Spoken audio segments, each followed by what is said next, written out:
गोद भराई। सुमन की पहली गोद भराई थी। घर में चहल पहल थी, लेकिन उसके दिल में एक अजीब सा खालीपन था। ढोलक की थाप, गीतों की गूंज और सजी धजी महिलाएं उसे घेरे हुए थी। हर कोई उसकी गोद में फल, मिठाई और उपहार रख रहा था। सुमन मुस्कुरा रही थी, लेकिन उसकी आंखों में इंतज़ार साफ झलक रहा था। उसका पति राकेश, जो शहर में नौकरी करता था, गोद भराई में नहीं आ पाया था। उसने फ़ोन पर कहा था, सुमन, काम बहुत ज़रूरी है, तुम मेरी खुशी भी समझ लेना, मैं जल्द ही आऊँगा।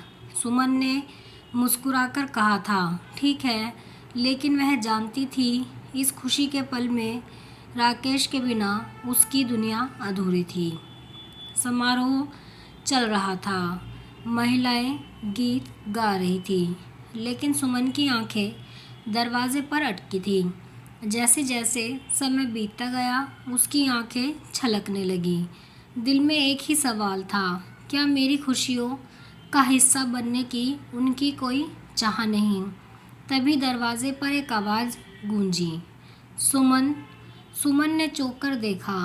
राकेश खड़ा था, हाथों में फूलों का गुलदस्ता और चेहरे पर एक ममता भरी मुस्कान। सुमन की आंखों से आंसू बह निकले। राकेश उसके पास आया, घुटनों के बल बैठकर उसके हाथ पकड़ते हुए बोला, मुझे पता है यह दिन तुम्हारे लिए कितना खास है। काम कितना भी ज़रूरी हो, तुम्हारे साथ होना मेरे लिए सबसे बड़ा फ़र्ज़ है। सुमन ने कुछ नहीं कहा, बस रोते हुए उसे गले लगा लिया। वह पल सिर्फ एक पति और पत्नी के बीच का नहीं था, बल्कि उनके आने वाले नन्हे जीवन के लिए प्यार और समर्पण का वादा था। पूरा घर तालियों और आशीर्वादों से गूंज उठा। सुमन की गोद भराई में उस दिन सिर्फ उपहार नहीं, बल्कि राकेश का साथ और सच्चा प्यार भी शामिल हो गया। आप कमेंट में ज़रूर बताएं कि आपको ये कहानी कैसी लगी है। अगर आपको ये कहानी पसंद आई है तो वीडियो को लाइक करें, शेयर करें और चैनल को सब्सक्राइब करें ऐसे ही कहानियों के लिए।